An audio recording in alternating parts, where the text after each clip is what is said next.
Hello, j'ai publié un texte sur Facebook il y a quelques jours sur nos pertes de liberté face au Covid. J'avais envie de vous le lire. On hurle, on crie, on n'est pas content.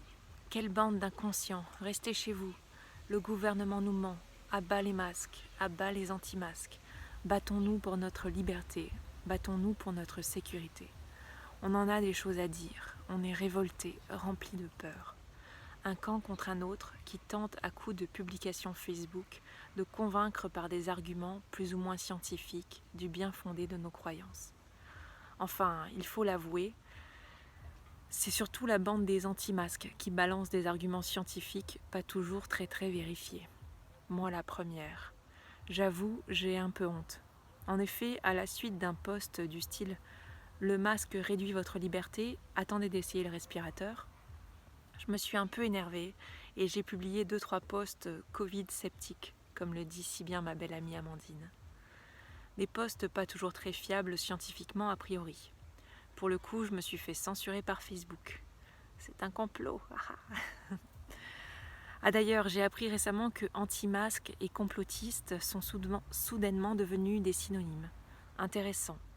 Mais moi, je ne voulais pas vous parler ici de qui a tort et de qui a raison, parce que je pense qu'on est tous un peu cons, dans le fond. Je voulais parler de notre rapport à la mort. Parce que c'est de ça qu'il s'agit, non ? Il y a la bande de ceux qui ont peur de mourir, et puis il y a la bande de ceux qui ont peur que meure leur liberté. Moi, je fais carrément partie de ceux qui ont peur de perdre leur liberté. Je le dis clairement, comme ça je suis honnête. Oui, j'ai peur, et oui, ça me rend un peu con. Est-ce que mettre un masque veut dire qu'on va m'implanter une puce en 5G ? Pas forcément. Ce qui me dérange, c'est qu'on m'oblige à porter le masque. 135 € d'amende. Et avant ça, on m'a obligé à prendre un petit papier et à écrire où je vais, combien de temps, et à moins d'1 kilomètre de chez moi. Sinon, 135 € d'amende. Quand j'y repense, je trouve ça complètement fou. Mais moi aussi, j'ai un peu cru qu'on allait tous mourir dans d'horribles souffrances à cause d'un virus mutant venu de Chine. Depuis, je me suis calmée. J'ai regardé les chiffres, la moyenne d'âge des décès, 80 ans, et je me suis calmée.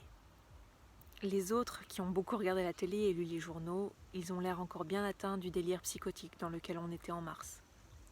Bon, je juge là, c'est pas sympa.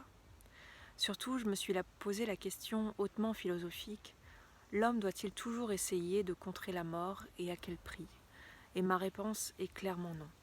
En fait, ça fait longtemps que je pense que l'homme devrait lâcher un peu son besoin de contrôle absolu et arrêter de croire qu'il peut tout maîtriser. Je crois quelque part que ce virus est juste, il est là pour une raison, et il n'est pas le mal incarné qui nous tombe dessus comme un missile nucléaire. On ne tombe jamais malade comme on passe sous un bus. On a des phlébès génétiques ou accumulés à coups de McDo, de vieillesse ou de tristesse. Et un virus, c'est un test. Ça ne veut pas dire qu'il faut se laisser mourir, bien sûr. On est des battants avec un instinct de survie assez puissant, nous les êtres humains. Mais on peut-tu accepter un tout petit peu que la mort fait partie de la vie et qu'il ne faut pas arrêter de vivre par peur de mourir ? Alors vous allez me dire, porter un masque, c'est un moindre mal comparé aux vies sauvées. Peut-être. Mais en fait, des règles sanitaires qu'on pourrait mettre en place pour éviter la mort, il y en a plein.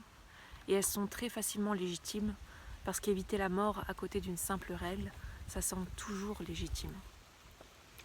Sauf que personnellement, je suis pas d'accord. J'ai fait le calcul perte de liberté vs risque, et clairement, ça vaut pas le coup. Si, je vous jure, j'ai fait le calcul pendant des jours en prenant toutes les statistiques possibles du monde entier, et la balance est pas bonne. Vous me croyez pas ? Vous avez raison. Il n'y a pas de chiffre scientifique qui va résoudre cette équation. C'est notre rapport à la vie et à la mort qui est en jeu. Ce qui nous effraie le plus, nous, les anti-masques, c'est de ne plus pouvoir vivre. Vivre librement, sans un régime de dictature qui nous impose une attestation, un masque ou un vaccin. Et quoi d'autre ? Des caméras à reconnaissance faciale ? Ça semble ridicule et pourtant c'est déjà en place. Jusqu'où allons-nous pour essayer d'imposer le bien-pensant ? Qu'on soit bien d'accord, je ne crois pas en un complot d'un petit groupe de personnes avec beaucoup de pouvoir qui veulent notre mal en tirant les ficelles d'une marionnette invisible pour mieux nous contrôler. Je regrette simplement qu'on donne autant d'importance à un petit groupe de personnes, gouvernements, médias, multinationales, et qu'on les écoute autant sans réussir à forger nos propres croyances philosophiques. Mais soyons clairs, je porte le masque. Pourquoi ? Parce qu'à vue d'œil, statistiquement, il semblerait qu'une majorité démocratique soit d'accord avec cette règle imposée. Étant quand même assez attachée à la démocratie, je respecte donc la majorité. Mais je ne suis pas d'accord, bordel. Voilà, c'est dit. À bon entendeur, salut. Ciao.